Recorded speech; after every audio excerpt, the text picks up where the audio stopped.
Hi guys, how are you all? I hope so you are doing well. So आप सबकी boards की preparation कैसे चल रही है? आई होप सो आप सबकी बोर्ड्स की प्रिपरेशन अच्छी चल रही होगी।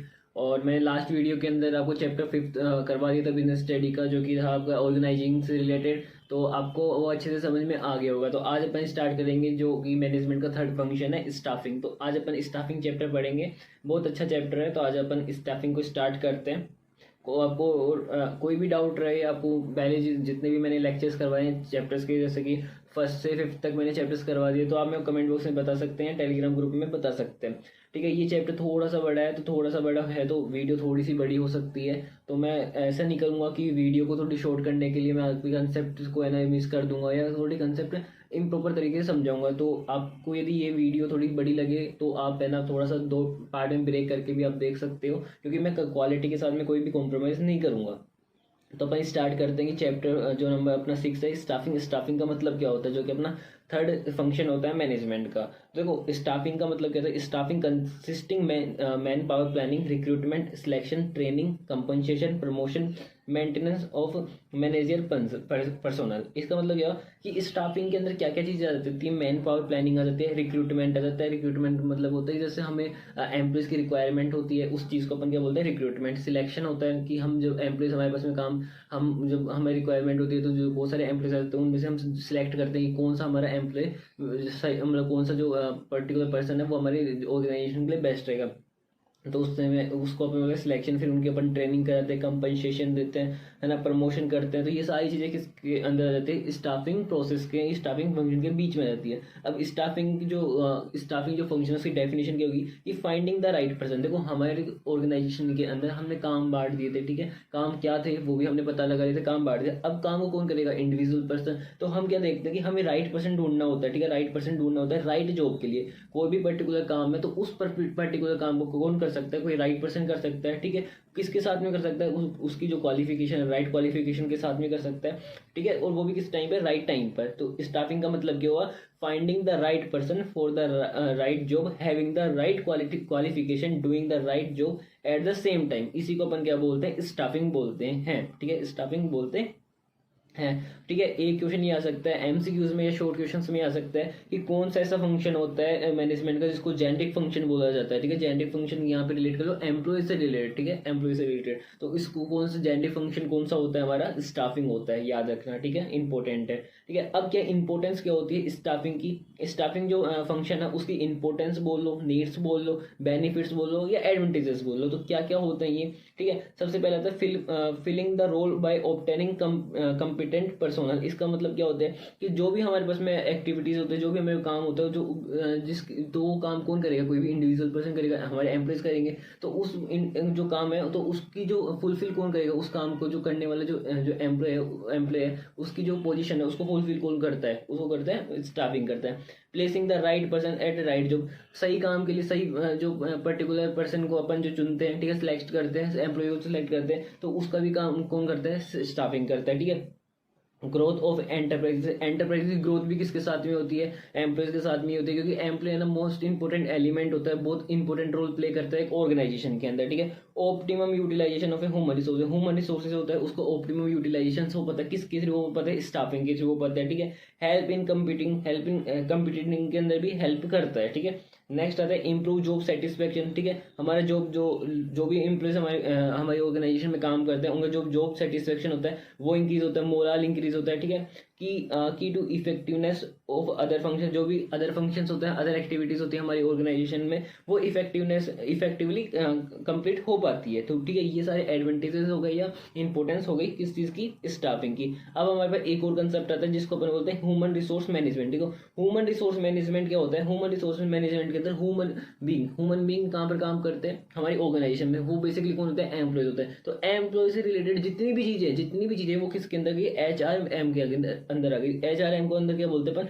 Human resource management. और इसका एक शायद डिपार्टमेंट ही बना देते हैं हम बहुत सारी ऑर्गेनाइजेशन में, जिसको बोलते हैं HR डिपार्टमेंट, ठीक है।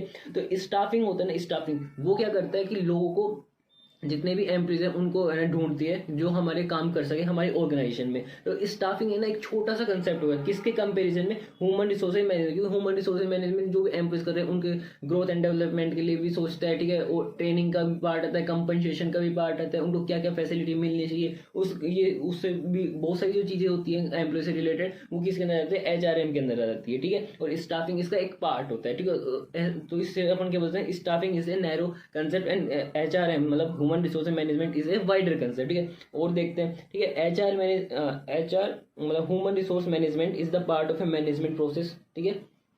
Human resource management is the part of a management process which develop the manage the human element in enterprises doing their knowledge, skills, creativity, talent, potentials contributed toward the organization objective, ठीक है। जितने भी हमारे पास human element होते हैं basically जो कि employees होते हैं उनकी स्किल्स डेवलप करते हैं, नॉलेज डेवलप करता है, क्रिएटिविटी डेवलप करता है, टैलेंट डेवलप करता है, पोटेंशियल लेवल डेवलप करता है, जिससे कि वो क्या कर सके, ऑर्गेनाइजेशनल ऑब्जेक्टिव को अचीव कर सके, ठीक है। ऑर्गेनाइजेशनल ऑब्जेक्टिव उसको अचीव करने में खुद का कॉन्ट्रीब्यूशन दे पाए, ठीक है। तो HRM का जो कंसेप्ट होता है हमारे पास में ह्यूमन रिसोर्स मैनेजमेंट का, वो किसके वो ना वाइडर होता है किसके कंपेरिजन में, स्टाफिंग के कंपेरिजन में, ठीक है।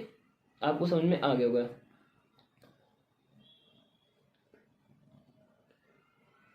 ये कुछ पॉइंट्स दे रखे हैं कि स्टाफिंग होती है ना, स्टाफिंग यदि कोई छोटी ऑर्गेनाइजेशन है, कोई छोटी ऑर्गेनाइजेशन है तो वहाँ पर स्टाफिंग से काम चल जाता है, ठीक है। वहाँ पे सिर्फ स्टाफिंग से काम चल जाता है। पर कोई बड़ी ऑर्गेनाइजेशन है वहाँ पे सिर्फ स्टाफिंग से काम नहीं चलता, वहाँ पे क्या HR मतलब जो HRM का पूरा है ना इंपॉर्टेंट रोल प्ले किया जाता है, वहाँ पे पूरा HRM प्रॉपर तरीके से होता है, ठीक है। अब आती है मोस्ट इंपोर्टेंट स्टाफिंग की प्रोसेस की स्टाफिंग होती कैसे, स्टाफिंग होती कैसे, कैसे हम है ना एक सही काम के लिए सही पर्टिकुलर पर्सन को है ना डिसाइड सेलेक्ट करते हैं सही टाइम के लिए, ठीक है। तो वो कैसे होता है स्टाफिंग की प्रोसेस, तो इसमें स्टेप बाय स्टेप कुछ स्टेप्स दे रखे हैं। तो देखो पहला पॉइंट तो आता है एस्टिमेटिंग मैन पावर रिक्वायरमेंट। इसका मतलब क्या हुआ कि हमें जितने एम्प्लॉयज की रिक्वायरमेंट है उसको हम देखते हैं हमारी ऑर्गेनाइजेशन के अंदर, हमें जितने एम्प्लॉयज की रिक्वायरमेंट है हमारी ऑर्गेनाइजेशन में उसको हम देखते हैं, उसको एस्टिमेट करते हैं, ठीक है। और वो कैसे करते हैं, वो दो पॉइंट से करते हैं कि वर्कलोड एनालिसिस और वर्कफोर्स एनालिसिस। इन दोनों के बीच के कंपैरिजन से हम क्या पता लगा लेते हैं, एस्टिमेटिंग मैन पावर रिक्वायरमेंट। अब आप बोलोगे कि वर्कलोड एनालिसिस और वर्कफोर्स एनालिसिस का मतलब क्या होता है, ठीक है। तो वो भी देख लेते हैं। देखो वर्कलोड एनालिसिस का मतलब तो ये होता है कि देखो finding the number and the type of employees required to perform a various job design in organisation, कि कितने हमारे पास में ऑर्गेनाइजेशन में काम है, ठीक है, वर्क है, उसमें कितने लोगों की रिक्वायरमेंट, कितने पर्सन की, कितने एम्प्लॉयज की रिक्वायरमेंट है,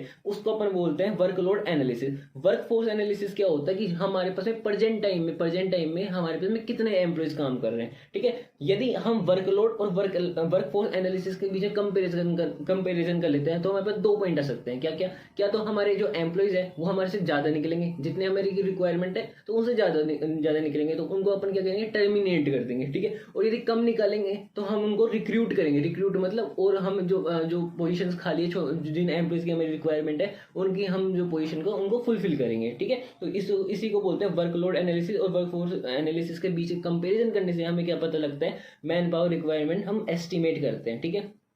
नेक्स्ट पार्ट आता है रिक्रूटमेंट। अब हमें पता लग गया कि हमारी ऑर्गेनाइजेशन में एम्प्लॉयज की कमी है, तो फिर हम क्या करते हैं, रिक्रूट करते हैं। हम क्या करते हैं, इनवाइट करते हैं बहुत सारे जो एम्प्लॉयज होते हैं उनको, मतलब कि बहुत सारे वर्कर्स को, कि जो खुद की स्किल्स के अकॉर्डिंग हमारे पास में आए। फिर वो हमारे एक प्रोसीजर होता है रिक्रूटमेंट का, वो कंप्लीट करें, उसमें से हम कुछ सिलेक्ट करते हैं हमारी जो वीकेंड जो जॉब्स है, पोजिशन है, उनको फुलफिल करने के लिए, ठीक है। तो उसको बोलते हैं रिक्रूटमेंट, ठीक है। ये इंड्यूस करता है, ठीक है। नेक्स्ट पार्ट आता है सिलेक्शन, ठीक है। बहुत सारे जब हम किसी भी चीज़ का रिक्रूटमेंट करते हैं, ठीक है, रिक्रूटमेंट जब एम्प्लॉयज का करते हैं तो बहुत सारे है ना जो एम्प्लॉयज हमारे पास में है ना खुद की जॉब लेने के लिए आते हैं, ठीक है। तो उसमें अपन क्या करते हैं, हम उसमें से सिलेक्ट करते हैं, हम उसमें से क्या करते हैं, सिलेक्ट करते हैं। क्या सिलेक्ट, किस अकॉर्डिंग सिलेक्ट करते हैं, हम उसमें बहुत सारे टेस्ट लेते हैं, बहुत सारे उनके ना इंटरव्यू लेते हैं ना, उनकी बहुत सारी मतलब कि चीज़ें अपन है ना बहुत सारी चीज़ों के बेसिस पे अपन उनको चेक करते हैं। तो उसके बेसिस पे अपन एक डिसीजन लेते हैं कि कौन सा एम्प्लॉय, कौन सा इंडिविजुअल पर्सन हमारी जॉब के लिए या हमारी जो ऑर्गेनाइजेशन के लिए जो वेकेंट जॉब है उसके लिए परफेक्ट है। फिर हम उसको क्या करते हैं, सिलेक्ट कर लेते हैं, बाकियों को हम रिजेक्ट कर देते हैं, ठीक है। अब मान लो कि हमने सिलेक्शन कर ली, सिलेक्शन करने के बाद में हम क्या करते हैं, प्लेसमेंट करते हैं, उसकी सैलरी वगैरह डिसाइड करते हैं, उसको क्या क्या कंपनसेशन मिलेगा वो भी डिसाइड करते हैं। फिर उसका ओरिएंटेशन करते हैं। ओरिएंटेशन का मतलब क्या होता है, जो कि एग्जिस्टिंग जो एम्प्लॉयज एक ऑर्गेनाइजेशन में काम करे उनसे उस न्यू एम्प्लॉय है उसको अपन मिलवाते हैं, ठीक है। उससे क्या होता है कि जो न्यू एम्प्लॉय है तो वो थोड़ा फेमिलियर हो जाता है ऑर्गेनाइजेशन के साथ में और ऑर्गेनाइजेशन के एम्प्लॉय के साथ में, जिससे कि उसकी जो हेजिटेशन है वगैरह है वो नहीं रहती और वो खुद का जो है ना, खुद का जो मैक्सिमम एफर्ट्स होता है खुद की ऑर्गेनाइजेशन के लिए वो दे सकता है। ठीक है, उसके बाद में क्या होता है कि ओरिएंटेशन के बाद में क्या होता है, उस एम्प्लॉय में जो भी हमें रिक्वायर्ड होती है ट्रेनिंग की, हम ट्रेनिंग करवाते हैं, उसका जो भी डेवलपमेंट होता है हो सकता है ऑर्गेनाइजेशन की तरफ से, जो कि ऑर्गेनाइजेशन ऑब्जेक्टिव को अचीव करने में हेल्प करें, तो वो हम उसके अंदर करते हैं। ठीक है, उसके बाद में क्या होता है कि यदि हमारे पास ट्रेनिंग एंड डेवलपमेंट हो गया एम्प्लॉय का, उसके बाद में हम करते हैं परफॉर्मेंस अप्रेजल। परफॉर्मेंस अप्रेजल का मतलब क्या होता है कि वो जो भी काम कर रहा है और जो भी हमने उसको काम दिया है उसके बीच में हम इवेल्युएशन करते हैं कि ये जो स्टैंडर्ड जो इसको वर्क दे रखी है, स्टैंडर्ड जो ड्यूटीज दे रखी है, वो उस अकॉर्डिंग काम कर भी रहा है या नहीं कर पा रहा, ये किस में हेल्प करता है, ये आने वाले टाइम के अंदर जो भी इस इंडिविजुअल पर्सन या इंडिविजुअल जो एम्प्लॉयज है उसके जो प्रमोशन वगैरह के अंदर ये हेल्प करता है। कौन हेल्प करता है? Performance appraisal. ठीक है, उसके बाद में परफॉर्मेंस अप्रेजल के बाद में उस जो इंडिविजुअल पर्सन है, इंडिविजुअल जो एम्प्लॉयज को हमने सिलेक्ट करके ट्रेनिंग दी थी, ओरिएंटेशन करवाया था, ठीक है, परफॉर्मेंस अप्रेजल किया था, उसके बाद में उसके हम प्रमोशन के बारे में सोचते हैं, उसकी जो करियर प्लानिंग है उसके बारे में सोचते हैं। ठीक है, उसके बाद में हम उसको कंपनसेशन देते हैं। कंपनसेशन का मतलब होता है जो भी वो काम कर रहा है उसके बदले में उसको हम प्राइस देते हैं। ठीक है, जिसको अपन बेसिकली क्या बोलते हैं, सैलरी बेसिस बोलते हैं। ठीक है, अब ये किस बेसिस पर देते हैं उसको कंपनसेशन? हम दो बेसिस के अकॉर्डिंग उसको अपन है ना क्या देते हैं, सैलरी बेसिस दे सकते हैं। ठीक है, टाइम बेस के अकॉर्डिंग कि वो मंथली बेसिस, डेली बेसिस या वीकली बेसिस, ठीक है, या ईयरली बेसिस का जो प्लेसमेंट होता है उस अकॉर्डिंग देते हैं। ये परफॉर्मेंस बेसिस मतलब कि वो किस हिसाब से अपना खुद का काम कर रहा है, किस हिसाब से जो टारगेट थे वो कितना क्या कंप्लीट कर, उस अकॉर्डिंग में हम उसको क्या कर देते हैं, कंपनसेशन देते हैं। ठीक है, तो ये आपकी क्या होती है, प्रोसेस होती है। किस चीज़ की प्रोसेस होती है? ये आपकी स्टाफिंग की प्रोसेस होती है। ठीक है, ये तो फिर अब अपन देखते हैं कंपोनेंट, देखते हैं स्टाफिंग की, कि स्टाफिंग के कितने कंपोनेंट होते हैं, ये कितने एलिमेंट होते हैं, कितने एस्पेक्ट होते हैं। तो बेसिकली इसके तीन है ना कंपोनेंट होते हैं। कौन कौन से? Recruitment, selection and training. ठीक है, रिक्रूटमेंट, सिलेक्शन एंड ट्रेनिंग, इसके तीन कंपोनेंट होते हैं या एलिमेंट होते हैं। ठीक है, recruitment and selection and training से ही मिलकर क्या बनता है, स्टाफिंग बनता है। तो ये अब अपने को ये तीन ही है ना अच्छे से, ये जो तीन कंपोनेंट है ये अच्छे से अपने को डिटेल के अंदर पढ़ने हैं, यही अपने को आगे चैप्टर के अंदर दे रखा है। ठीक है, तो अब देखते हैं रिक्रूटमेंट का मतलब क्या होता है। तो रिक्रूटमेंट का मतलब क्या होता है? रिक्रूटमेंट मींस इंड्यूसिंग और अट्रैक्टिंग, इंड्यूसिंग और attracting more and more candidate to apply for a vacant job position in the organisation. एक ऑर्गेनाइजेशन के अंदर भी जॉब वैकेंट है उसके लिए जब बहुत सारे जो कैंडिडेट्स होते हैं वो अट्रैक्ट होते हैं और इंड्यूसिंग होते हैं। ठीक है, इंड्यूस होते हैं। ठीक है, उसी प्रोसेस को अपन क्या बोलते हैं, रिक्रूटमेंट बोलते हैं। ठीक है, रिक्रूटमेंट बोलते हैं। अब रिक्रूटमेंट के सोर्सेज क्या होते हैं? ठीक है, रिक्रूटमेंट के सोर्सेज क्या होते हैं? कोई भी हमारे पास जॉब पोजीशन है, ठीक है, वो वेकेंट है, वहां पर कोई काम करने वाला नहीं है कोई। ठीक है, अब वहां के लिए हमें क्या चाहिए, इंडिविजुअल पर्सन चाहिए, एम्प्लॉय चाहिए, तो उसके लिए हम क्या करते हैं, रिक्रूटमेंट करते हैं। अब रिक्रूटमेंट कहाँ से कर सकते हैं, उसे कितने सोर्स होते हैं? तो उसके दो सोर्सेज होते हैं। कितने सोर्स होते हैं? दो सोर्सेज। कौन कौन से? Internal source of recruitment, external source of recruitment. Internal source of recruitment का मतलब क्या हुआ कि हम हमारी ऑर्गेनाइजेशन के अंदर से किसी पर्टिकुलर पर्सन के थ्रू ही वो जो जो जॉब वैकेंट है, जो पोजीशन वैकेंट है, वो हम उसको दे देते हैं। तो वहां से क्या होता है, तो वो ही हमारा न्यू एम्प्लॉय बन जाता है एक तरीके से। ठीक है, एक्सटर्नल सोर्स ऑफ रिक्रूटमेंट का मतलब क्या होता है, हम हमारी ऑर्गेनाइजेशन से बाहर से लेकर आते हैं किसी एम्प्लॉय को जो कि क्या करते हैं, जो जॉब वैकेंट है, जो पोजीशन वैकेंट है, वहां पर वो खुद का पोजीशन लेता है और उसके बाद में वो जो काम बच रहा है वो उसको करता है। ठीक है, तो इंटरनल सोर्स ऑफ रिक्रूटमेंट हम कैसे कर सकते हैं? ठीक है, एग्जिस्टिंग मेंबर से कर सकते हैं, एग्जिस्टिंग एम्प्लॉय से कर सकते हैं। तो देखो, जो इंटरनल सोर्स ऑफ जो रिक्रूटमेंट होता है वो सिर्फ उसके दो ही मेथड होते हैं, क्या तो एग्जिस्टिंग मेंबर का ट्रांसफर कर दो, ठीक है, या एग्जिस्टिंग मेंबर का प्रमोशन कर दो। मान लो मैं ए डिपार्टमेंट में काम करता हूँ, ठीक है, बी डिपार्टमेंट में है ना, मैं ए डिपार्टमेंट के अंदर एचआर हेड हूँ, ठीक है, बी डिपार्टमेंट में भी एचआर हेड की रिक्वायरमेंट है। ठीक है, अब क्या करेगा कि मेरा ट्रांसफर कर दिया ए डिपार्टमेंट से बी डिपार्टमेंट में, तो मेरा ट्रांसफर हो गया। तो बेसिकली हुआ क्या, उनकी रिक्वायरमेंट क्या थी कि उनको तो है ना बी डिपार्टमेंट के अंदर एचआर मैनेजर चाहिए, तो उनको एचआर मैनेजर मिल गया, चाहे वो ट्रांसफर ही करे हूँ एक खुद की कंपनी से। ठीक है, ये हो सकता है। ये क्या हुआ कि है ना प्रमोशन कर दो। ठीक है, यदि मैं एचआर डिपार्ट के अंदर है ना वाइस प्रेसिडेंट हूँ, ठीक है, अब मेरे को प्रेसिडेंट बनना है। ठीक है, मेरे को प्रेसिडेंट बनना नहीं है, एक प्रेसिडेंट की जो जॉब है वो वेकेंट है। तो अब उन कंपनी वालों ने क्या सोचा कि मेरे को जो वाइस प्रेसिडेंट है जो कि मैं हूँ, ठीक है, उसी को क्या कर दो, प्रमोशन कर दो और उसी को जो ये वाली जॉब दे दो। तो उससे क्या होगा कि उनके पास जो वेकेंट जॉब है वो फुलफिल हो जाएगी। तो इंटरनल सोर्स ऑफ रिक्रूटमेंट कैसे हो सकता है, दो तरीके से हो सकता है कि तो एग्जिस्टिंग मेंबर का ट्रांसफर कर दो, ठीक है, या एग्जिस्टिंग मेंबर का क्या कर दो, या एग्जिस्टिंग एम्प्लॉय का क्या कर दो, प्रमोशन कर दो। ठीक है, अब इसके ना क्या क्या बेनिफिट होते हैं, ठीक है, क्या क्या बेनिफिट होते हैं वो भी देख लेते हैं, ठीक है। बेनिफिट क्या क्या होते हैं कि इंटरनल सोर्सेज ये इकोनॉमिकल होता है, ठीक है। इकोनॉमिकल का मतलब थोड़ा चीप होता है, क्यों? क्योंकि यदि हमें एक्सटर्नल करना है, ठीक है, एक्सटर्नल रिक्रूटमेंट करना है तो हमें एडवर्टाइजमेंट देना पड़ता है, ठीक है, न्यूज़पेपर में बहुत सारे हमारे पास में एक्सपेंसेस होते हैं। बट इकोनॉमिकली क्यों होता है? क्योंकि हम हमारी ऑर्गेनाइजेशन से क्या कर देते हैं, जो पोजीशन जो पोजीशन है वेकेंट है उसकी फुलफिल कर देते हैं, ठीक है। इट मोटिवेट करता है किसको? एग्जिस्टिंग एम्प्लॉय को। यदि हम एक ऑर्गेनाइजेशन में ही है ना, हमें काम मिल रहा है, हम प्रमोट हो गए हैं ना, अच्छी पोजीशन ले रहे हैं, तो ये क्या करते हैं, जो एग्जिस्टिंग एम्प्लॉय है वो मोटिवेट होता है, ठीक है। लेस अमाउंट स्पेंड होता है ट्रेनिंग में, ट्रेनिंग पे कम अमाउंट स्पेंड होता है, क्यों? क्योंकि हम उसी कंपनी में पहले काम करते थे, अभी भी उसी कंपनी में कर रहे हैं, बस हमारी पोजीशन ही तो चेंज हुई है। तो इसीलिए क्या होता है कि जब ट्रेनिंग होती है उसमें कम टाइम लगता है, ठीक है। एम्प्लॉय ऑलरेडी फैमिली, यहाँ पे ओरिएंटेशन के अंदर ना टाइम इन्वेस्ट नहीं होता, जो एक्सपेंसेस होता है वो इन्वेस्ट नहीं होता। क्यों नहीं होता? क्योंकि यहाँ पर क्या होता है कि जो एम्प्लॉय जो पहले से काम कर रहे हैं, तो जो एग्जिस्टिंग जो रूल्स रेगुलेशंस हैं ऑर्गेनाइजेशन के वो पहले से जानते हैं, ठीक है। इंप्रूव परफॉर्मेंस इंक्रीज हो जाता है। क्यों इंप्रूव हो जाता है परफॉर्मेंस? क्योंकि एम्प्लॉय क्या होता है, प्रमोट होता है, तो प्रमोट होने के बाद में वो मोटिवेट हो जाता है कि हाँ मुझे इतनी अच्छी पोजीशन मिली है, तो अब मेरे को और अच्छा काम करना पड़ेगा अपनी ऑर्गेनाइजेशन के लिए, ठीक है। और क्या इसके एडवांटेजेस हैं, ठीक है, और देखते हैं अपन कि through the transfer employee get training also in the form of job rotation. अब है ना क्या होता है कि यदि हमने ट्रांसफर कर दिया, ठीक है, किसी एम्प्लॉय का, तो उसको क्या होगी? जॉब रोटेशन, उसको क्या न्यू एनवायरनमेंट हुई है, और न्यू चेंजेस है ना नेसेसरी भी होते हैं, किसी भी इंडिविजुअल पर्सन के लिए ले लो या किसी भी ऑर्गेनाइजेशन के लिए ले लो, ठीक है।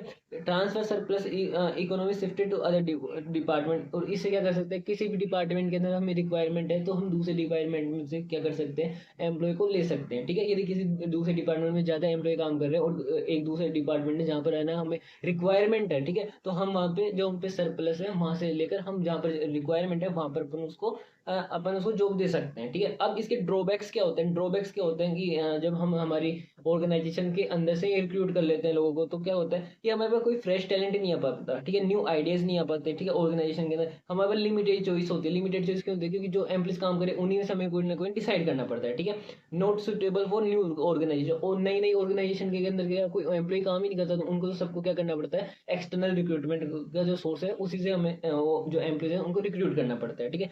फ्रीक्वेंट ट्रांसफर में रिड्यूस द प्रोडक्टिविटी, और अचानक से ना फ्रीक्वेंट ट्रांसफर कर देते हैं हम एम्प्लॉय का, तो उससे क्या होता है, एक बार के लिए जो प्रोडक्टिविटी होती है वो रिड्यूस हो जाती है। किसकी रिड्यूस हो जाती है? एम्प्लॉय की रिड्यूस हो जाती है, ठीक है। और इसके कितने मेथड होते हैं? मैंने अभी आपको बताया कि इंटरनल जो सोर्स होता है, ठीक है, इंटरनल सोर्स ऑफ रिक्रूटमेंट, उसके दो ही मेथड होते हैं, प्रमोशन और ट्रेनिंग। प्रमोशन के अंदर तो क्या होता है, जो आपकी जो पोजीशन है, मतलब जो का जो आपकी पोजीशन है, जो आपकी डेजिग्नेशन है वो सेम रहती है, बस आपको एक डिपार्टमेंट से दूसरे डिपार्टमेंट मतलब कि जो एक स्टोर से दूसरे स्टोर के अंदर ट्रांसफर कर देती है, ठीक है। आपकी रैंक, रेस्पॉन्सिबिलिटी वगैरह ड्यूटी सेम रहती है, ठीक है। और प्रमोशन के अंदर क्या होता है कि जो आगे पहले जो पोजीशन थी उसमें आपको प्रमोशन हो जाता है, आपको उससे हायर पोस्ट दे दी जाती है, ठीक है, उसको अपन बोलते हैं प्रमोशन, ठीक है। अब आता है अपने पास में external source of recruitment. External source of recruitment का मतलब क्या होता है कि हम हमारी ऑर्गेनाइजेशन से निकलेंगे, जो बाकी जो इंडिविजुअल जो बाकी जो कैंडिडेट्स हैं उनको अलाउ करेंगे, किसके लिए? जो भी जो वैकेंट है हमारे पास, जो पोजीशन वैकेंट है उसको फुलफिल करने के लिए, ठीक है। अब इसका एडवांटेजेस क्या है? इसका एडवांटेज क्या होता है कि फ्रेश टैलेंट हमारे पास में फ्रेश टैलेंट आता है, ठीक है। मतलब कि बाहर के जो लोग हैं, ठीक है, वो यदि आएंगे तो वो फ्रेश टैलेंट लेके आएंगे, जिससे कि हमारे ऑर्गेनाइजेशन को अचीव करने में हेल्प मिलेगी। वाइड चॉइस हो जाती है, क्योंकि वाइड चॉइस क्यों जाती है? क्योंकि हमारे पास में यहाँ पे लिमिटेड नंबर्स नहीं होते, क्योंकि मार्केट मतलब कि हमारे ऑर्गेनाइजेशन के बाहर से तो पता नहीं कितने सारे ना जो कैंडिडेट्स हैं वो हमारी ऑर्गेनाइजेशन में आ सकते हैं की जॉब लेने के लिए, ठीक है। क्वालिफाइड पर्सोनल आते हैं, ठीक है। और लेटेस्ट टेक्नोलॉजी नॉलेज, वहाँ के यदि एक्सटर्नल सोर्सेज से हम मन करते हैं तो वहाँ के जो कैंडिडेट्स आते हैं वो बहुत सारी टेक्नोलॉजी को जानते होंगे, नई नई टेक्नोलॉजी के साथ में नए नए जो आजकल जो सॉफ्टवेयर वगैरह जो यूज़ होता है उनकी अच्छी एआई वगैरह जो टेक्नोलॉजी, इनकी जो अच्छी नॉलेज रखने वाले जो कैंडिडेट्स आएंगे वो आएंगे, तो उससे हमारे को हेल्प मिलेगी, ठीक है। कॉम्पिटेटिव स्पिरिट होगी सबके अंदर, ठीक है, ये होगा। अब डीमेरिट क्या है? डीमेरिट क्या होगा? अब जैसे कोई न्यू एम्प्लॉय को हम लेके आ रहे हैं हमारे ऑर्गेनाइजेशन में, तो एग्जिस्टिंग एम्प्लॉय के लिए क्या होगा, ये उसका मोरल डाउन करेगा, ठीक है, मोरल डाउन करेगा, ठीक है। न्यू एम्प्लॉयज हो गए वो क्या एडजस्ट नहीं हो पाते किसके साथ में? जो रूल्स रेगुलेशन होते हैं उनके साथ में, ऑर्गेनाइजेशन के साथ में। तो इससे क्या होता है कि बहुत सारे चांसेस बढ़ जाते हैं। किस चीज़ के चांसेस बढ़ जाते हैं? एम्प्लॉयज जो टर्नओवर जो होता है, एक जॉब को छोड़कर दूसरी जॉब के अंदर जाने, एक जॉब को छोड़कर दूसरी कंपनी में जाना, तो उसके जो चांसेस होते हैं वो इंक्रीज हो जाते हैं, ठीक है। ये एक्सपेंसिव एक्सपेंसिव होता है। क्यों एक्सपेंसिव होता है? क्योंकि हमें इन्वाइट करना पड़ता है बहुत सारे कैंडिडेट को। इन्वाइट कैसे करना पड़ता है? हम है ना सोशल मीडिया पे बहुत सारे एड्स चलवा देते हैं, रियल न्यूज़पेपर में ऐड चलाते हैं, टेलीविजन पर बहुत सारे ऐड चलवाते हैं। तो ये क्या होता है, बहुत ज़्यादा हमारे लिए एक्सपेंसिव होता है। किसके कारण? बर्डन ऑफ एडवर्टीजमेंट के कारण, ठीक है। और एक ये लेंथी प्रोसेस होगी। लेंथी प्रोसेस क्यों होती है? कि रिक्रूटमेंट के अंदर बहुत सारी है ना जो प्रोसेस आते हैं, बहुत सारे स्टेप्स आते हैं, उनके थ्रू अपन ना एक बेस्ट कैंडिडेट को सिलेक्ट करते हैं। तो ये प्रोसेस है ना कैसे हो जाती है? ये लेंथी प्रोसेस हो जाती है। अब जैसे कि इंटरनल जो सोर्स ऑफ रिक्रूटमेंट है, उसमें दो ही हमारे पास में है ना, मतलब मेथड थे कि हम तो क्या तो ट्रांसफर कर सकते हैं, क्या हम प्रमोशन कर सकते हैं। तो अब हम है ना जो एक्सटर्नल सोर्स ऑफ रिक्रूटमेंट है, उसके अंदर क्या कैसे है ना हम है ना जो न्यू एम्प्लॉयज है उनको रिक्रूट कर सकते हैं। तो डायरेक्ट रिक्रूटमेंट में क्या होता है कि आप ही जो ऑर्गेनाइजेशन है, ठीक है, उसके जो बाहर का जो पार्ट है, बाहर का पार्ट मतलब जो गेट वगैरह है, ठीक है, वहाँ पर अपन ने पेस्ट कर दिया कि हमें इसकी रिक्वायरमेंट है। तो अब वो जो पोस्ट कोई भी देखेगा या वो कोई भी पोस्टर देखेगा, पेज देखेगा, तो वो है ना कंपनी में या ऑर्गेनाइजेशन के अंदर डायरेक्ट आ सकता है। फिर उसके बाद में मैनेजमेंट डिसीजन लेगा कि उसको लेना है या नहीं लेना। तो ये बेसिकली किन के लिए होता है ये वाला डिसीजन? जो कि है ना जो अनस्किल्ड पर्सन होते हैं ना, अनस्किल्ड पर्सन जैसे स्वीपर्स हो गए, पियोन हो गए, तो इनके लिए हम है ना क्या करते हैं, ये वाला मेथड यूज करते हैं, डायरेक्ट रिक्रूटमेंट। हम क्या करते हैं, जो हमारे ऑर्गेनाइजेशन के बाहर के जो गेट होता है, वहाँ पर अपन क्या करते हैं, वो पेज जो पेज होता है जिसमें हम लिख देते हैं कि हमें इतने इतने जो एम्प्लॉइज की रिक्वायरमेंट है, उनको ये काम किया जाएगा, ठीक है। कैजुअल कॉलर्स कौन होता है? कैजुअल कॉलर्स क्या होता है कि एक ऑर्गेनाइजेशन के अंदर जैसे कि मतलब 10 HR मैनेजर की रिक्वायरमेंट है, इंटरव्यू आए हमारे पास में 1000, ठीक है। तो 10 को सिलेक्ट कर लिया, 990 तो फेल हो गए, ठीक है। 990 को तो हमने सिलेक्ट नहीं किया, तो बट 990 के हम क्या करते हैं कि उनके रिज्यूम रख लेते हैं। फिर जो हमें नेक्स्ट टाइम आते हैं, तो फिर नेक्स्ट टाइम क्या करते हैं, हमें उसी सेम प्रोफाइल पर, सेम जो प्रोफाइल पर रिक्वायरमेंट होती है, जो वैकेंट होती है, तो हम उनको कॉल्स करके उनको इंटरव्यू के लिए बुला लेते हैं, ठीक है। एडवर्टाइजिंग होती है। एडवर्टाइजिंग क्या होती है कि हम न्यूज़पेपर के अंदर आप सब देखते होंगे, बहुत सारी कंपनी, बहुत सारी ऑर्गेनाइजेशन को ऐड देते हैं कि हमें ना इनकी रिक्वायरमेंट, हमें इंजीनियर्स की रिक्वायरमेंट, हमें डॉक्टर्स की रिक्वायरमेंट है, हमें इनकी अकाउंटेंट्स की रिक्वायरमेंट है। तो उस तरीके से एडवर्टाइजिंग भी इसका एक सोर्स होता है। एम्प्लॉयमेंट एक्सचेंज के अंदर क्या होता है, government employment exchange act as a medium middle man होता है, job seekers organisation who have the vacant job. एक मिडल मैन होता है, जो मिडल मैन किसके साथ कॉन्ट्रैक्ट रखकर, जिनको भी एक ऑर्गेनाइजेशन के साथ कॉन्ट्रैक्ट है, जिनको रिक्वायरमेंट होती है एम्प्लॉयज की, और एक किसके साथ में रिक्वायरमेंट रखता है, जिसको जॉब की रिक्वायर्ड है, ठीक है। तो इन दोनों की है ना वो क्या करते हैं, मिडल मैन के थ्रू जो एम्प्लॉयज होते हैं उनको एक्सचेंज करता है। जिससे कि क्या होता है कि जो एम्प्लॉय जो जिस भी ऑर्गेनाइजेशन को रिक्वायरमेंट है, जिस भी पोजीशन जो प्रोफाइल पर रिक्वायरमेंट है, उसको वो राइट पर्सन ढूंढ कर दे देते हैं, ठीक है। कुछ प्लेसमेंट एजेंसीज होती है। प्लेसमेंट एजेंसीज का क्या काम होता है कि है ना वो क्या करते हैं, जितना भी डेटा होता है, जो भी अनएम्प्लॉयड लोग होते हैं, उनको वो सिलेक्ट करके रखती है खुद के पास में। और फिर वो क्या, जो भी कोई भी ऑर्गेनाइजेशन को रिक्वायरमेंट होती है, तो जो ऑर्गेनाइजेशन होती है वो प्लेसमेंट एजेंसी से कॉन्टैक्ट करके जो भी एम्प्लॉयज की उनको रिक्वायरमेंट होती है, उससे वो कॉन्टैक्ट कर लेते हैं, ठीक है। नेक्स्ट बात है कैंपस रिक्रूटमेंट। आजकल कैंपस रिक्रूटमेंट भी होता है। जैसे IIT IIM के अंदर जाते हो, तो IIM पहले जो है, जो स्टूडेंट्स होते हैं, जो है ना पढ़ाई करते रहते हैं, तो लास्ट ईयर में क्या होता है कि बहुत सारी जो बड़ी बड़ी कंपनीज आती है, वो उनको रिक्रूट कर लेते हैं कि आप अभी जो स्टडीज कंप्लीट करके हमारी कंपनी के अंदर जॉब कर सकते हो, ठीक है। तो उससे बोलते हैं campus recruitment. Recommendation from present employee, जो कि प्रेजेंट एम्प्लॉय जो भी काम एम्प्लॉयज ऑलरेडी काम कर रहे हैं ऑर्गेनाइजेशन में, उनसे भी एडवाइस ले लेते हैं कि आपकी जो फ्रेंड्स या रिलेटिव्स कोई हैं जो इस पोजीशन, इस जॉब को है ना अच्छे से कर सकते हैं, तो उनका आप हमें बता दो, हम उनके इंटरव्यू या उनके हम उनको सिलेक्ट कर लेंगे। तो इस तरीके से भी है ना एक्सटर्नल सोर्स ऑफ रिक्रूटमेंट का ये मेथड होता है, ठीक है। लेबर कॉन्ट्रैक्टर कौन होता है? एक पर्टिकुलर पर्सन होता है जिसके पास में बहुत सारे कॉन्ट्रैक्ट होते हैं, किसके किसके साथ में, लेबर्स के साथ में। लेबर से वो बहुत ज़्यादा कनेक्ट रहता है, ठीक है। फिर जैसे भी क्या होता है कि एक कोई भी जैसे कंस्ट्रक्शन एक्टिविटी का एग्जाम ले लो, कोई भी हम कंस्ट्रक्शन एक्टिविटी करवाते हैं, ठीक है, तो उसमें अपन एक लेबर कॉन्ट्रैक्टर को बोल देते हैं कि हमें हमें ये बिल्डिंग बनवानी है। तो फिर वो क्या करता है, जो 50 100 जो जितने भी लेबर्स को रिक्वायरमेंट होती है, वो लेकर आता है और वो काम करवा देता है। तो लेबर कॉन्ट्रैक्ट का काम ये होता है, ठीक है। एडवर्टाइजिंग ऑन टेलीविजन, टेलीविजन पर हम एडवर्टाइजिंग चलवा देते हैं कि हमें इस कंपनी के अंदर ये जॉब की जॉब प्रोफाइल पर इंडिविजुअल पर्सन की रिक्वायरमेंट है, ठीक है। वेब पब्लिशिंग हो जाती है। आजकल वेबसाइट आती है naukri.com वगैरह, बहुत सारी वेबसाइट आती है जिन पे अपन क्या करते हैं कि बहुत सारे जो लोग होते हैं उनको एडवर्टाइजिंग चला देते हैं ऑर्गेनाइजेशन, जिनसे हम है ना जो एम्प्लॉयज होते हैं, जो कि हमारे को जो रिक्वायर्ड है, उसको अपन बेस्ट सिलेक्ट कर सकते हैं, ठीक है। तो ये आपके पास में रिक्रूटमेंट के सोर्सेज हो गए, ठीक है। नेक्स्ट नेक्स्ट अपना कंपोनेंट है तो सिलेक्शन। सिलेक्शन क्या होता है, देखो रिक्रूटमेंट करते हैं, रिक्रूटमेंट में हम कैंडिडेट्स को इनवाइट करते हैं कि आप आओ, ठीक है, फिर हम हमको सिलेक्ट करेंगे। तो सिलेक्शन क्या होता है, selection can be discovering the most promising and most suitable candidate to fulfil the vacant position. देखो वैकेंट पोजीशन जो भी हमारे पास में है, तो उसके लिए है ना इंटरव्यू देने बहुत से कैंडिडेट्स हैं, हर किसी को अपन सिलेक्ट कर नहीं सकते, क्योंकि अपने को रिक्वायरमेंट कम लोगों की होती है और जो कैंडिडेट्स होते हैं वो बहुत ज़्यादा नंबर में आते हैं। तो हम उनमें से क्या बेस्ट डिसाइड करते हैं कि कौन सा एम्प्लॉय या कौन सा कैंडिडेट बेस्ट रहेगा हमारी ऑर्गेनाइजेशन के लिए, जो कि हमारे को काम की रिक्वायरमेंट है उसके अकॉर्डिंग, ठीक है। सिलेक्शन प्रोसेस होती है, ठीक है। अब सिलेक्शन प्रोसेस के अंदर सबसे पहले तो क्या देखते हैं अपन, प्रीलिमिनरी स्क्रीनिंग देखते हैं। प्रीलिमिनरी स्क्रीनिंग के अंदर क्या देखते हैं, देख लेते हैं, जैसे कुछ कुछ पर्सन नहीं होते, जैसे कि जिनको कोई मतलब भी नहीं होता काम से, ठीक है, वो यूं ही चल के आ जाते हैं, ठीक है, मुंह उठाए और आ गए, ठीक है। उनको अपन यहाँ पर हटा देते हैं, क्योंकि वहाँ पर अपन क्या करते हैं, जो एलिमिनेट कर देते हैं, किनको अनक्वालिफाइड पर्सन को या मिसफिट जो कैंडिडेट होते हैं हमारे काम के अकॉर्डिंग, उनको अपन क्या कर देते हैं, अनक्वालिफाइड कर देते हैं, क्योंकि अपन यहाँ पर बेसिक इन्फॉर्मेशन उनसे पूछ लेते हैं, ठीक है। उसके बाद होता है उनका सिलेक्शन टेस्ट। सिलेक्शन टेस्ट के अंदर क्या होता है कि बहुत से रिटन टेस्ट होते हैं, जिससे कि हमें पता लगे कि उनके अंदर कितनी कैपेसिटी है, ठीक है, कितनी कैपेसिटी है, कितना उनको नॉलेज है। तो उसके अंदर अपन है ना 5 तरीके के टेस्ट उनसे लेते हैं, ठीक है। कौन कौन से टेस्ट होते हैं, इंटेलिजेंस टेस्ट, ठीक है, इंटेलिजेंस टेस्ट लेते हैं अपन उनके अंदर, और क्या लेते हैं, एप्टीट्यूड टेस्ट हो गया, पर्सनैलिटी टेस्ट हो गया, ट्रेड टेस्ट हो गया, और एक टेस्ट होता है उसको बोलते हैं अपन इन टेस्ट, ठीक है। अब ये टेस्ट क्या होते हैं, इनका मतलब क्या होता है, देखो इंटेलिजेंस टेस्ट का मतलब तो अपन कहते हैं उसको, जो साइकोलॉजिकल टेस्ट लेते हैं, साइकोलॉजिकल टेस्ट उसके अंदर कितना है कि वो कितना क्या इंटेलिजेंट है उसके बारे में पता लगा लेते हैं। एप्टीट्यूड टेस्ट के बारे में अपन उसका जो पोटेंशियल लेवल चेक करते हैं कि वो उसके अंदर कितना पोटेंशियल, वो कैसे न्यू जॉब को काम कर सकता है, कितना है ना, मतलब डीप तक उस काम को करने के लिए वो जा सकता है, ठीक है। और पर्सनैलिटी टेस्ट लेते हैं कि उसका पर्सनैलिटी कैसी है, उसकी इंटेलिजेंस कैसा, कैसा एप्टीट्यूड है उसका, कैसा इंटेलिजेंट, कैसा एटीट्यूड है, ठीक है, उसका इंटरेस्ट कैसा है, ठीक है, और लोगों के साथ में, ठीक है। तो इस ये भी अपन चीज चेक करते हैं। ट्रेड टेस्ट क्या होता है, ट्रेड टेस्ट से हम ये चेक करते हैं कि उसके पास एग्जिस्टिंग जो नॉलेज है, एग्जिस्टिंग जो स्किल्स है, वो हम चेक करते हैं कि उसके पास ऑलरेडी अभी की टाइम पर कितनी स्किल्स है, कितनी एक्सपर्टीज है, ठीक है। इंटरेस्ट टेस्ट ये देखते हैं कि हम ये देखते हैं कि उस पर्टिकुलर पर्सन के पास में जो भी हम काम देंगे उसके लिए वो कितना इंटरेस्टेड है, कितना वो इंटरेस्ट होकर उस काम को कर सकता है, जिसके कारण हम ऑर्गेनाइजेशन खुद का ऑर्गेनाइजेशन गोल अचीव कर सके, ठीक है। तो सबसे पहले तो क्या होता है, प्रीलिमिनरी स्क्रीनिंग होता है, उसके बाद में सिलेक्शन टेस्ट होता है, और उसके बाद में क्या होता है, एम्प्लॉयमेंट इंटरव्यू। एम्प्लॉयमेंट इंटरव्यू में क्या होता है कि हम है ना उसका क्या इंटरव्यू लेते हैं, ठीक है, इंटरव्यू लेते हैं। इंटरव्यू में हम उससे बहुत सारे क्वेश्चन पूछते हैं कि ठीक है, उसके बाद में हम क्या करते हैं, यदि एम्प्लॉयमेंट इंटरव्यू ले लेते हैं तो इंटरव्यू में यदि सिलेक्ट हो जाते हैं तो उसके बाद में हम उसके रेफरेंस मांगते हैं, बैकग्राउंड की, कौन से आप कोई दो पर्टिकुलर पर्सन का नाम बताओ जो आप हमारी ऑर्गेनाइजेशन में जानते हो, जिससे के बारे में हम आपसे उसके बारे में पूछ सके, ठीक है। तो सिलेक्शन उसके बाद में अपना सिलेक्शन डिसीजन, उसके बाद हम सिलेक्शन डिसीजन लेते हैं।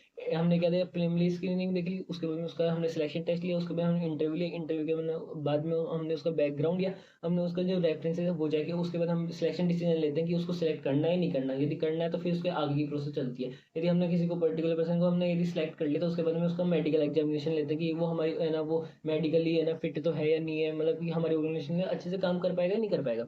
यदि मेडिकल एग्जामिनेशन में वो पास कर लेते हैं तो फिर उसको अपन जॉब ऑफर दे देते हैं कि आपको ये काम करना है, तो आपको जॉब ऑफर मिल जाता है। फिर उसके साथ ऑर्गेनाइजेशन का और उसका एम्प्लॉय का एक कॉन्ट्रैक्ट बन जाता है, जिसके ऊपर वो साइन करके दे देता है, ठीक है। तो ये सिलेक्शन की पूरी प्रोसेस होती है, ये भी इंपॉर्टेंट है, ठीक है।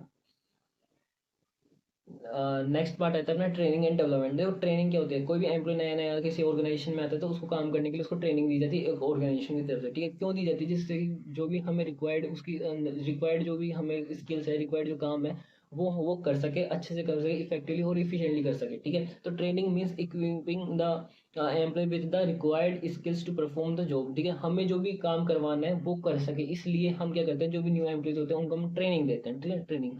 और डेवलपमेंट के अंदर, डेवलपमेंट के ओवरऑल है ना ग्रोथ होती है, ओवरऑल ग्रोथ किसकी होती है, एम्प्लॉय की होती है। तो इसके इसमें अपन ये कंसिडर कर सकते हैं, ट्रेनिंग है ना वो नैरो कंसेप्ट है, और जो डेवलपमेंट है वो वाइडर कंसेप्ट है, ठीक है, जो कि मैंने यहाँ पर हाईलाइट भी कर रखा है। अब है ना हमें ट्रेनिंग और डेवलपमेंट की क्यों नीड होती है, एक ऑर्गेनाइजेशन के अंदर एम्प्लॉयज के लिए ट्रेनिंग और डेवलपमेंट की क्यों नीड होती है, क्योंकि वो रिड्यूस करते हैं लर्निंग टाइम, ठीक है। तो अब कोई भी ऑर्गेनाइजेशन है जिसके अंदर न्यू एम्प्लॉय है, उसको हमने काम दे दिया, अब वो काम कर ही नहीं पा रहा। अब यदि पर उसको हमने पहले ट्रेनिंग दे दी 1 साल की, ठीक है, 6 महीने की, कुछ भी टाइम पीरियड की हमने ट्रेनिंग दे दी, तो वो जब वो काम करेगा ना तो उसके अंदर वो टाइम है ना कम कंज्यूम करेगा, कंपेयर नहीं, यदि उसको ट्रेनिंग नहीं मिली हुई तो, ठीक है। और बेटर परफॉर्मेंस अगर ट्रेनिंग मिल रखी तो वो एक्सपर्ट बन जाएगा, तो एक्सपर्ट वो खुद की एक्सपर्टीज के साथ में काम करेगा, तो वो परफॉर्मेंस कैसे रखेगा, अच्छा रख पाएगा, ठीक है। एटीट्यूड फॉर्मेशन, उसके पास में एक पॉजिटिव एटीट्यूड आएगा, उसके पास में एक मोटिवेटर हो जाएगा वो के काम के प्रति, ठीक है। इस तरह की चीजें होती है। तो एड इन और help in solving operation problems. यदि कोई भी है ना उसके काम से रिलेटेड, ऑर्गेनाइजेशन से रिलेटेड उसके बाद कोई प्रॉब्लम आती है तो वो हेल्प कर सकता है, उस प्रॉब्लम को सोल्व कर सकता है। क्यों? क्योंकि उसने एक परफेक्ट ट्रेनिंग ले रखी है ऑर्गेनाइजेशन की तरफ से। Managing the man power need, उसके जितने भी है ना उस एक ऑर्गेनाइजेशन को नीड होती है कि मैन पावर की रिक्वायरमेंट होती है, वो उसकी फुलफिल कर सकता है। हेल्प्स टू अडेप्ट चेंजेस, कोई ऑर्गेनाइजेशन में जो भी चेंजेस आते हैं तो यदि उसके बाद परफेक्ट ट्रेनिंग एंड डेवलपमेंट हो रखा है तो वो क्या करते हैं, चेंजेस को अडेप्ट कर लेगा, ठीक है, कम टाइम के अंदर, ठीक है। ये होता है बेनिफिट्स टू एम्प्लॉय। एम्प्लॉयज के लिए क्या बेनिफिट होते हैं, ये वाले जो अभी बेनिफिट्स बताए ये ऑर्गेनाइजेशन के लिए होता है। एम्प्लॉय के लिए क्या मतलब बेनिफिट होता है, यदि उसके बाद प्रॉपर ट्रेनिंग एंड डेवलपमेंट हो रखा है तो बेटर करियर ऑप्शन मिल जाते हैं उसको, अर्निंग मोर, पैसे अच्छे मिल जाते हैं, ठीक है। Boost of the morale of the employee, employee का मोरल इंक्रीज हो जाता है, मोटिवेट रहता है, सेटिस्फाइड रहता है, ठीक है। लेस चांसेस ऑफ एक्सीडेंट, मतलब कि उसको किसी तरीके का हार्मनेस उसको नहीं मिलती ऑर्गेनाइजेशन में यदि वो एक परफेक्ट ट्रेनिंग एंड डेवलपमेंट ले रखा है तो। ये जो डिफरेंसेस है वो मोस्ट इंपॉर्टेंट है, आप कर लेना इसको, ठीक है। तो अब आते हैं अपने मेथड ऑफ ट्रेनिंग, ठीक है। मेथड ऑफ ट्रेनिंग, ठीक है। तो ट्रेनिंग के मेथड है दो तरीके से होते हैं, ठीक है। ट्रेनिंग के कितने मेथड होते हैं, दो मेथड होते हैं। ऑन द जॉब ट्रेनिंग, ठीक है, और एक होता है of the job training. On the job training में आप ऑर्गेनाइजेशन के अंदर जो भी आप काम करो उसके रहते रहते आपको क्या दी जा रही है, ट्रेनिंग दी जा रही है, तो उसको अपन बोलते हैं on the job training method, ठीक है। यदि आपको ऑर्गेनाइजेशन से दूर लेकर जा रहे हैं, दूसरी जगह पर आपको है ना ट्रेनिंग दी जा रही है, काम सिखाया जा रहा है, तो उसको क्या बोला जाता है, ऑफ द जॉब ट्रेनिंग, ठीक है। ऑन द जॉब ट्रेनिंग और ऑफ द जॉब ट्रेनिंग का मतलब यही होता है, ठीक है। अब है ना जो ऑन द जॉब ट्रेनिंग है उसके अंदर क्या क्या मेथड्स हैं, किस तरीके से है ना ट्रेनिंग्स के टाइप्स होते हैं वो भी देख लेते हैं, ठीक है। कुछ है ना पॉपुलर और कुछ कॉमन है ना टेक्निक्स दे रखे हैं जो कि ट्रेनिंग के दे रखे हैं, जो कि किसके अंदर आती है, ऑन द जॉब ट्रेनिंग के अंडर आती है। जैसे अप्रेंटिसशिप एंड प्रोग्राम ट्रेनिंग, इसके अंदर क्या होता है कि इसके अंदर ये होता है कि आप है ना जैसे एक मास्टर होता है, ठीक है, आपको काम सिखाने वाले होते हैं और वो काम सीखने वाले होते हैं। तो सबसे पहले जो काम सिखाने वाले होते हैं वो काम करता है, आप उसको ऑब्जर्व करते हो, ठीक है। ऑब्जर्व करने के बाद आप उसको सीखते हो, फिर आप है ना वो काम आप खुद करते हो, और जो आपको जो मास्टर था वो आपको ऑब्जर्व करता है कि आप काम सही कर रहे हो या नहीं कर रहे, आप कुछ गलत करते हो तो वो आपको बताते हो। तो इस तरीके की जो है ना ट्रेनिंग मिलती है ना उसको बोलते हैं अप्रेंटिसशिप प्रोग्राम ट्रेनिंग, ठीक है। और एक होता है इंटर्नशिप। इंटर्नशिप जैसे कि एग्जांपल देता हूँ मैं, सी का, सी है, C A C S, C A C M A C S हो गए, ठीक है। इनको है ना जब आप जो आपका जो आप जब बनते हो तो उससे पहले आपको इंटर के एग्जाम देने पड़ते हैं। तो इंटर के एग्जाम देने के बाद में आपकी है ना एक इंटर्नशिप होती है, ठीक है, आर्टिकलशिप भी जिसको बोलते हैं। तो आपको 2-3 है ना साल आपको क्या करना पड़ता है, एक ऑर्गेनाइजेशन में काम करना पड़ता है एज ए इंटर्न, ठीक है। तो वहाँ से आप क्या ट्रेनिंग रिसीव करते हो जो कि आप फ्यूचर के अंदर है ना एक है ना प्रोफेशनल जो बनने वाले होते हैं उसके लिए, ठीक है। और यहाँ पर जो आपको मिलता है, मतलब कि यहाँ पर जो भी आपको पैसे मिलते हैं उनको अपन सैलरी नहीं बोलते, उसको अपन बोलते हैं स्टाइपेंड, ठीक है, जो कि बहुत कम होता है, ठीक है, जिससे सिर्फ नॉर्मल खर्चा निकलता है। उसके बाद में होता है इंडक्शन और ओरिएंटेशन ट्रेनिंग, ठीक है। तो हम क्या करते हैं, जो एग्जिस्टिंग एम्प्लॉयज हैं उनके साथ में आपको मिलाते हैं, ठीक है, उनसे हम फेमिलियर करते हैं, जिससे कि जो एग्जिस्टिंग एम्प्लॉयज है वो आपको नए नए जो नए नए जो एम्प्लॉयज है हमारी ऑर्गेनाइजेशन में आए हो उनको आप काम सिखा सके वो लोग, ठीक है। और क्या होता है, ठीक है, ये तो हो गए थे अपने ऑन द जॉब। अब आता है of the job. Of the job के अंदर आता है वेस्टिबल स्कूल। वेस्टिबल स्कूल का मतलब क्या होता है, अब जैसे एक एग्जांपल बताओ, ठीक है, कोई भी पायलट है, ठीक है, पायलट को ट्रेनिंग देनी है, तो पायलट को ट्रेनिंग देनी है तो ऐसा तो है नहीं है ना कि उसको डायरेक्ट ना अपन एरोप्लेन में है ना एरोप्लेन की सीट दे देंगे या हेलीकॉप्टर की सीट दे देंगे, आप उसको सिखाएंगे तो उसने कुछ भी गलती करी बाई चांस तो एरोप्लेन भी गया और हेलीकॉप्टर भी गया, ठीक है, और वो जो पायलट था और पायलट को सिखाने वाला वो भी गया। तो इस तरीके के में क्या होता है कि इस मेथड के अंदर क्या होता है कि हम क्या डमी मॉडल्स पर उनको क्या कराते हैं, ट्रेनिंग कराते हैं। डमी मॉडल्स को ट्रेनिंग कराने के बाद में हम उनको क्या देते हैं, जो एक्चुअल जो प्रोडक्ट है जिस पर उनको काम करना है वो हम उनको देते हैं, ठीक है। तो हम क्या करते हैं, डमी प्रोडक्ट्स पर यदि उनको है ना ट्रेनिंग प्रोवाइड करा रही तो उसी को हम बोलते हैं वेस्टिबल स्कूल, ठीक है। वेस्टिबल स्कूल का मतलब डुप्लीकेट मॉडल होता है ऑर्गेनाइजेशन में, उस पर हम उनको काम कराते हैं, ठीक है। तो इसी को अपन बोलते हैं, ये एक ही मेथड दे रखा है आपकी बुक के अंदर ऑफ द जॉब मेथड के अंदर, ठीक है। तो फाइनली आपका चैप्टर है वो कंप्लीट हो चुका है। इस चैप्टर से रिलेटेड आपको कुछ भी डाउट हो या पहले वाले जो चैप्टर से कुछ भी रिलेटेड डाउट हो, हम मेरे को है ना कमेंट बॉक्स में मैसेज कर सकते हैं, और आप मेरे को टेलीग्राम ग्रुप में ज्वाइन भी कर सकते हैं, और वहाँ पर भी आपको कुछ भी डाउट हो तो आप वहाँ पे सोल्व करवा सकते हैं, और मैं आपको जो भी है ना पॉसिबल है ना बेस्ट आंसर होगा वो आपको प्रोवाइड कर दूंगा, ठीक है। और आपको अकाउंटेंसी, बिजनेस स्टडी, इकोनॉमी से कुछ भी डाउट हो तो आप मेरे को बता सकते हैं, definitely I will solve your queries. Thank you.